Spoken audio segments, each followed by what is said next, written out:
स्वागत है आप लोगों का हमारे इस channel study online study hard में। आज हम लोग डिस्कस करेंगे इंडिया की न्यूक्लियर पावर बनने की जर्नी। इसमें पोखरण 1, पोखरण 2, इसी के अलावा जो 11 मार्च को नेशनल टेक्नोलॉजी डे मनाया जाता है उसके बारे में चर्चा करेंगे। और चर्चा करेंगे कि न्यूक्लियर बॉम्ब्स जो हैं, न्यूक्लियर मिसाइल्स हैं, न्यूक्लियर वेपन्स हैं, ये कैसे बनते हैं। न्यूक्लियर फ्यूजन की बात करेंगे, न्यूक्लियर फिजन की बात करेंगे। इसके अलावा 10 मई है, कल 11 मई को क्या मनाया जाता है? National technology day. तो ये याद रखना है कि नेशनल टेक्नोलॉजी डे कब मनाया जाता है, वो 11 मई को मनाया जाता है। क्यों मनाया जाता है? क्योंकि 1998 में 11 मई को ही पोखरण में न्यूक्लियर टेस्ट हुआ था। भारत को अटल बिहारी वाजपेयी जी ने 13 मई को एक न्यूक्लियर स्टेट घोषित किया था। तो इसका जो सफल परीक्षण हुआ था वो 11 मई 1998 को हुआ था। तो थोड़ा सा पहले हम देखते हैं कि ये जो न्यूक्लियर वेपन है या न्यूक्लियर एनर्जी है ये कैसे बनती है। तो न्यूक्लियर एनर्जी वही एनर्जी है जो या तो न्यूक्लियर फिजन के द्वारा प्राप्त की जाती है या न्यूक्लियर फ्यूजन के द्वारा प्राप्त की जाती है। दो ही प्रकार के न्यूक्लियर एनर्जी हैं और इसकी बहुत हाई अमाउंट ऑफ एनर्जी इससे निकलती है। तो ये सब शुरू कैसे हुआ था? तो ये अल्बर्ट आइंस्टाइन जी ने जब ये फार्मूला खोजा कि E=mc², E is equal to energy, M equal to mass. तो एनर्जी और मास जो दो बहुत ही डिफरेंट चीजें हैं, एकदम से अलग चीजों के बीच में इन्होंने रिलेशन दिखाया जिससे सब कुछ बदल गया। थोड़ा सा देखते हैं कि इसका क्या असर पड़ा। तो अगर कोई भी अनस्टेबल न्यूक्लियस है किसी भी एटम का, तो उसमें अगर हम न्यूट्रॉन भेजते हैं, कोई भी, जैसे यूरेनियम इसका अच्छा एग्जाम्पल है, प्लूटोनियम भी है। तो अगर यूरेनियम 235 में हम लोग एक न्यूट्रॉन भेजते हैं तो यूरेनियम 236 बन जाता है। ये इस न्यूट्रॉन को ऑब्जर्व कर लेगा और क्योंकि ये अनस्टेबल है, जब एक न्यूट्रॉन और आएगा तो ये स्प्लिट करेगा तो अलग अलग एटम्स में। तो दो अलग अलग एटम्स में स्प्लिट किया, इसके अलावा न्यूट्रॉन्स भी निकलेंगे। हालांकि इन सब को अगर एक साथ रखा जाए, इकट्ठा किया जाए और इनका दोनों का मास अगर हम लोग मापें तो अंतर आएगा। ये इनका मास कम होगा और इसका मास ज्यादा होगा। तो ये जो मास में डिफरेंस है वही मास किस चीज में बदल गया? एनर्जी में बदल गया। यही बात अल्बर्ट आइंस्टाइन जी ने कही थी।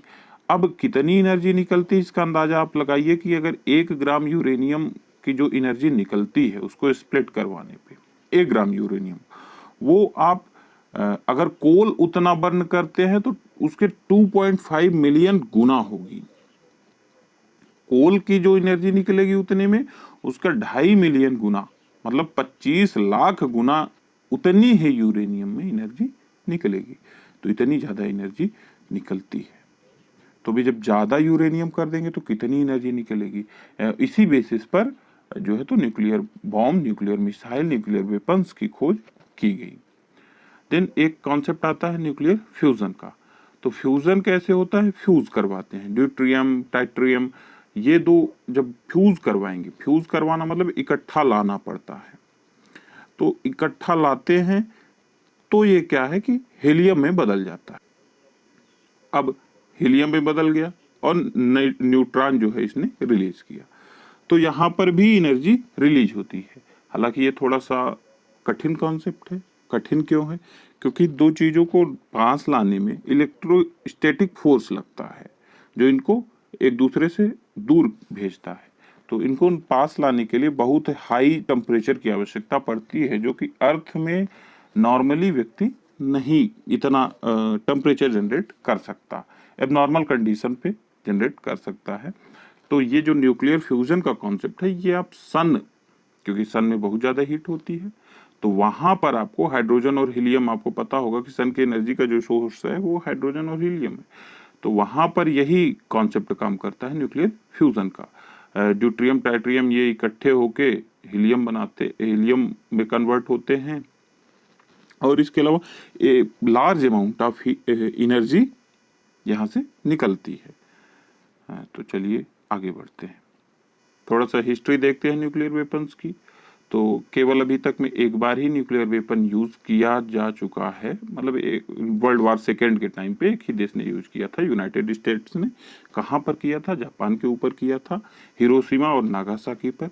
हिरोशिमा पर 6 अगस्त को और नागासाकी पर 9 अगस्त 1945 को। तो दो बार मतलब 6 अगस्त को हिरोशिमा पर और उसके 3 दिन बाद ही 9 अगस्त को नागासाकी पर जापान के इन्होंने अमेरिका के द्वारा न्यूक्लियर वेपन का यूज किया गया। अब इन दो बॉम्बिंग्स ने 1,29,000 और 2,26,000 के लगभग पीपल की डेथ हुई। इतनी ज्यादा कैजुअलिटी हुई और इनमें से बहुत से सिविलियंस थे। अमेरिका ने सबसे पहले वर्ल्ड वार सेकेंड के टाइम पर यूनाइटेड किंगडम और कनाडा के साथ मिलकर, इनका कंसेंट था, मतलब इनकी इजाजत थी कनाडा और यूनाइटेड किंगडम की, इसने मैनहट्टन प्रोजेक्ट नामक प्रोजेक्ट के द्वारा सबसे पहले, क्योंकि इसको डर था, उस वक्त जर्मनी भी कोशिश कर रही थी बनाने की न्यूक्लियर वेपन, तो इसको डर था कहीं जर्मनी पहले न बना ले, तो इसने मैनहट्टन प्रोजेक्ट के थ्रू यूनाइटेड किंगडम और कनाडा का इसको कंसेंट था, तो इन्होंने वर्ल्ड वार सेकेंड के टाइम पर 16 जुलाई 1945 को सबसे पहला न्यूक्लियर वेपन टेस्ट किया।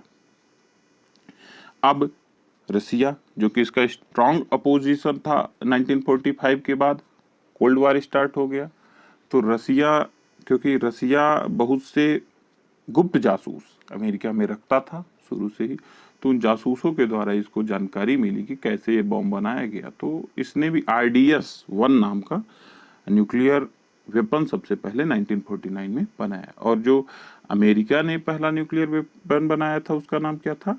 ट्रिनिटी बनाया था अमेरिका ने, और RDS-1 बनाया 1949 में सोवियत यूनियन ने। तो अब एक रेस स्टार्ट हो गई कि यूनाइटेड स्टेट्स ने बनाया, सोवियत ने बनाया, एंड देन यूनाइटेड किंगडम ने भी कहा कि भाई ठीक है, हम अमेरिका के साथ तो हैं, पर हमें खुद का भी न्यूक्लियर वेपन बनाना चाहिए। तो इन्होंने 1952 में यूरिकेन नाम का न्यूक्लियर वेपन बनाया। देन फ्रांस ने भी बनाया, कब? 1960 जर्बोइस ब्लू नाम का एक न्यूक्लियर वेपन इन्होंने बनाया। इसके बाद चाइना ने 596 नाम का एक न्यूक्लियर वेपन 1964 में बनाया। अब इन्हीं 5 देशों ने, अमेरिका, ब्रिटेन, फ्रांस, चाइना, रसिया, इन 5 देशों ने न्यूक्लियर बम बनाया। इसके अलावा जब ये बढ़ने लगे, न्यूक्लियर वेपन्स बढ़ने लगे, तो ऐसा पता चला कि ये तो ह्यूमैनिटी के लिए बहुत बड़ा थ्रेट है, सबसे बड़ा थ्रेट है। ये तो पूरे सृष्टि का विनाश कर सकता है, धरती में कोई बचेगा ही नहीं अगर न्यूक्लियर वार छिड़ा तो इस वजह से 1968 में non proliferation, nuclear proliferation treaty sign की गई कि नहीं, अब हमें इसे बढ़ने नहीं देना है और किसी के पास भेजना नहीं है, और हो सके तो इसको कम करना है। और इनके अलावा इंडिया, पाकिस्तान, नॉर्थ कोरिया ने भी खुद को न्यूक्लियर पावर डिक्लेयर किया है। इजराइल के पास भी ऐसा, मतलब कि इजराइल ने खुद तो डिक्लेयर नहीं किया है, लेकिन सीक्रेटली इनके पास 1966 से ही न्यूक्लियर वेपन है। तो आइए अब हम चर्चा करते हैं इंडिया के न्यूक्लियर प्रोग्राम की। तो सबसे पहले इंडिया में 1974 में न्यूक्लियर वेपन बनाने की कोशिश की गई। उस वक्त एक न्यूक्लियर बम टेस्ट किया गया था 3 मई 1974 को, बुद्ध पूर्णिमा उस दिन था। इस पूरे प्रोजेक्ट को स्माइलिंग बुद्धा कोडवर्ड के नाम से जानते हैं। और ये प्रोजेक्ट पूरा किया कहाँ गया था? तो army base Pokhran test range, PTR Pokhran test range army base कहाँ पे है? राजस्थान में है। किसने किया था? इंडियन आर्मी ने। और इसके जो चीफ थे, पूरे इस प्रोजेक्ट के जो चीफ थे, वो भाभा एटॉमिक रिसर्च सेंटर के डायरेक्टर राजा रमन्ना जी थे। और इस बम को डिजाइन किया था PK अयंगर जी ने। तो आइए थोड़ा सा हम देखते हैं कि भारत को आवश्यकता क्या पड़ी कि न्यूक्लियर वेपन बनाने की, जबकि उस वक्त ये चर्चा चल रही थी कि कहीं ना कहीं न्यूक्लियर वेपन्स को कम किया जाए। 1968 में NPT साइन की गई थी, न्यूक्लियर प्रोलिफरेशन ट्रीटी साइन की गई थी कि जितने ज़्यादा हो सके तो न्यूक्लियर वेपन्स को कम किया जाए और बढ़ने न दिया जाए। तो फिर भी भारत को क्या आवश्यकता पड़ी? तो जब 1971 में इंडो पाक युद्ध हुआ, उसके पहले तो भारत की ये बहुत ही लो प्रायोरिटी थी कि हमको ये सब में नहीं पड़ना है, इतनी ज़्यादा हाई प्रायोरिटी में ये नहीं था। तो जब 1971 में इंडो पाक युद्ध हुआ, उस वक्त रिचर्ड निक्सन जो कि यूएस के प्रेसिडेंट थे, उन्होंने यूएसएस एंटरप्राइज CVN 65 नाम की एक न्यूक्लियर नेवी की शिप जो कि न्यूक्लियर वेपन से लैस थी, उसको बे ऑफ बंगाल में तैनात कर दिया कि जाओ, पाकिस्तान की तरफ से। उस वक्त तो हमारी तरफ से सोवियत यूनियन ने भी एक न्यूक्लियर मिसाइल भेजा भारत की तरफ से, जिसकी वजह से अमेरिका पीछे हो गया। उस वक्त जो भारत के प्रधानमंत्री थी वो इंदिरा गांधी जी थी, जो कि काफी पॉपुलर और बोल्ड लीडर थी, फैसला लेने के लिए जानी जाती थी, बोल्ड फैसले लेने के लिए। तो उस वक्त तो रसिया ने हमें बचा लिया, लेकिन जब इन्होंने देखा, इंदिरा जी ने, कि न्यूक्लियर मिसाइल होना कितना आवश्यक है, कि रसिया के केवल कहने मात्र से अमेरिका पीछे हट गया, तो कहीं ना कहीं उनके मन में आ गया कि हमें भी न्यूक्लियर मिसाइल या न्यूक्लियर वेपन हमारे पास भी होना चाहिए। न्यूक्लियर बॉम्ब तो बन गया था, लेकिन न्यूक्लियर वेपन अपने पास अभी भी उतने अमाउंट में नहीं थे, क्योंकि बार बार पाकिस्तान एक अपना पड़ोसी ऐसा था जो थ्रेट था भारत के लिए, कि कब इनसे युद्ध हो जाए कोई क्लियरेंस नहीं थी। बार बार कश्मीर का राग अलाप रहा था और उसका कोई भरोसा नहीं था। तो कहीं ना कहीं इंडिया की सिक्योरिटी जो है, इंटरनल सिक्योरिटी, उसको मजबूत करने के लिए यह आवश्यक था। तो 1998 में दोबारा पोखरण 2, जिसे ऑपरेशन शक्ति के नाम से जानते हैं, किया गया। पोखरण में ही, और इंडियन आर्मी ने ही किया। ये भी एक सीक्रेट मिशन के थ्रू था। इसकी आगे हम बृहद चर्चा करेंगे कि कैसे ये किया गया। तो 11 मई को ऑपरेशन शक्ति, जो इसका कोड नेम था, इस 11 मई 1998 को 3 बॉम्ब टेस्ट किए गए, जिनमें से एक फ्यूजन के कॉन्सेप्ट पे बेस्ड था और बाकी के 2 फिजन के कॉन्सेप्ट पे बेस्ड थे। तो 11 मई को 3 बॉम्ब टेस्ट किए गए और जस्ट 2 दिन बाद 13 मई को 2 और फ्यूजन के कॉन्सेप्ट पे बेस्ड बॉम्ब टेस्ट किए गए। ये फ्यूजन और फ्यूजन का कॉन्सेप्ट हम पीछे देख चुके हैं। और उसी 13 मई को ही अटल बिहारी वाजपेयी जी ने एक प्रेस कॉन्फ्रेंस की और इंडिया को एक न्यूक्लियर स्टेट घोषित कर दिया। अब इस पूरे जो प्रोजेक्ट था उसे ऑपरेशन शक्ति 98 के नाम से जानते हैं, क्योंकि ये 1998 में किया गया था। और जो न्यूक्लियर वेपन 5 हमने टेस्ट किए, वो शक्ति 1, शक्ति 2, शक्ति 3, शक्ति 4 और शक्ति 5 के नाम से जाना जाता है। और इस प्रोजेक्ट को पोखरण 2 का नाम दिया गया, क्योंकि 1974 में पोखरण में ही न्यूक्लियर बॉम्ब टेस्ट किया गया था, उसे पोखरण 1 का नाम दिया गया। अब इस टेस्ट का प्रिपरेशन, क्योंकि ये लंबा प्रोसेस था, इंडिया के जो पब्लिक थी वो हमेशा से सपोर्ट करती रही न्यूक्लियर टेस्ट को। तो प्राइम मिनिस्टर उस वक्त जब नरसिम्हा राव जी थे 1995 में, उन्होंने कहा कि हम तैयारी करते हैं न्यूक्लियर टेस्ट की। तो अमेरिका हमारे ऊपर नजर रख रहा था। उसका एक स्पाई सैटेलाइट था, नाम था लैक्रोस। उसने देख लिया कि भारत इस चीज की तैयारी कर रहा है न्यूक्लियर टेस्ट की, और बहुत ज्यादा हमारे ऊपर प्रेशर डाला गया कि नहीं, आप नहीं कर सकते। उस वक्त प्रेसिडेंट थे अमेरिका के बिल क्लिंटन। इन्होंने हमारे ऊपर प्रेशर डाला कि नहीं, आप न्यूक्लियर टेस्ट नहीं कर सकते। तो उसको उस वक्त तो स्टॉप कर दिया गया। लेकिन 1998 में सरकार गिरी कांग्रेस की और बीजेपी की सरकार आई, और यहाँ पर रोल आता है डॉक्टर APJ अब्दुल कलाम जी का। वो सीक्रेटली अटल बिहारी वाजपेयी जी से मिले और ये पूरा प्रोजेक्ट शुरू हुआ दोबारा।